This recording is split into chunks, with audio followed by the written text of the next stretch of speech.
If people are open and honest with the police, tell us about the impact it will have on your life, we can then kind of have a plan in place which is tailored to the survivor at their pace, at their time, and just so we can ensure that they, their children, their family are safeguarded and not put at any further risk from the perpetrator. If people don't speak out and tell someone what's happening, it's going to continue. And we do have domestic homicides, yes, so we do have murders as a result of domestics, and I don't want that to happen. I don't want children to have no parents. The law now recognises that domestic violence can take in the form of psychological, physical, sexual, emotional and financial abuse. Section 76 of the Serious Crime Act 2015 created a new offence of continuously or repeatedly engaging in coercive or controlling behaviour in an intimate relationship which has a serious effect on an individual. But tolerance can also be confused.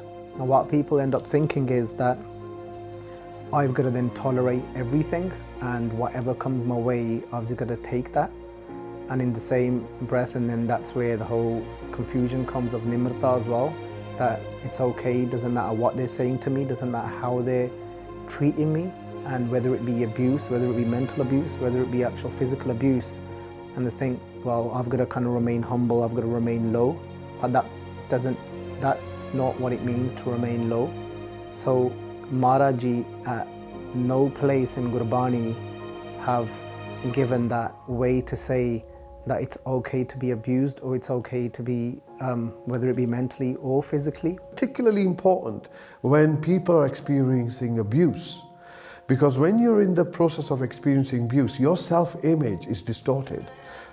Yeah? You as a human being are conditioned by the violence, the abuse, the constant self-criticism, and then the victim of the abuse takes that identity on, begins to believe what is being told about them to them.